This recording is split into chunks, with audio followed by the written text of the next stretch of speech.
Aujourd'hui, nous allons parler des ghost orders et de mon expérience avec elles. Je suis Gaël Emono, cofondateur et CEO d'Octi, expert en business développement. Ça fait plus de 25 ans que j'accompagne les marques dans la distribution. Avant de vous raconter ma vie avec les ghost orders, je vais déjà vous rappeler ce que c'est.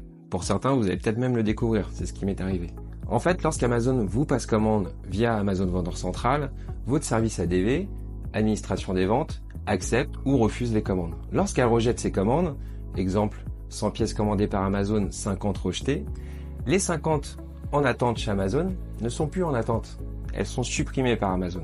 Ça, c'est la première chose. La plupart du temps, vous le savez tous.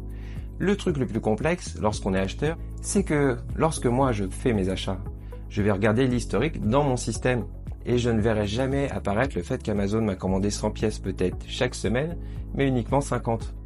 Résultat des courses, je commande ce dont j'ai besoin, crois avoir besoin, 50 en l'occurrence dans mon exemple, et j'ai la moitié de mon chiffre d'affaires qui disparaît dans ce qu'on appelle les ghost orders. Ce sont des commandes qui tombent mais qu'on ne voit jamais. Je vous rassure, je ne vais pas vous raconter toute ma vie avec les ghost orders. Je voulais juste vous raconter un exemple précis qui m'est arrivé. C'est d'ailleurs comme ça que Karim et moi, on s'est vraiment connectés sur Amazon.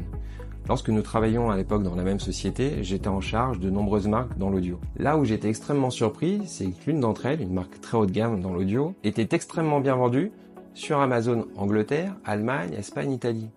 Et chez moi, 3 commandes par semaine maximum. Impossible de comprendre pourquoi. En fait, le truc, c'est que je n'allais pas dans Amazon Vendeur Central. Et c'est souvent bien le problème. Quand vous travaillez notamment chez un fournisseur, vous avez une équipe dédiée à Amazon, mais tout le reste est souvent très séparé, très compartimenté. Résultat des courses, mon acheteur à l'époque s'occupait uniquement des ventes que nous faisions sur Amazon, mais dans notre système. Résultat, il ne voyait que 3 quantités par semaine, il ne commandait que 3 pièces. Et en fait, en discutant avec Karim, on s'est rendu compte qu'Amazon passait de grosses quantités. Et autant vous dire que la marque est passée sur Amazon d'un 100 000 € à 1 million d'euros de chiffre d'affaires en l'espace de 6 mois. L'un des conseils que je peux vous donner, vous l'aurez compris, c'est de ne pas regarder votre historique de vente sur votre ERP, mais surtout aller vérifier ce qui se passe sur Amazon Vendeur Central.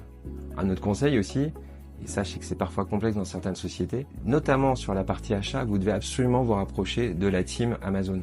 Évidemment, eux vont donner toutes les informations, mais vous devez être connecté au fonctionnement de ce client. Une chose qui fonctionne très bien, utilisez un logiciel si vous en trouvez un, et sinon plus simple, développez vos propres outils pour analyser ce genre de data.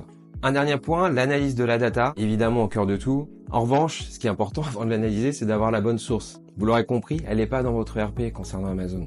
Allez la chercher chez Amazon Vendeur Central sur votre compte privé.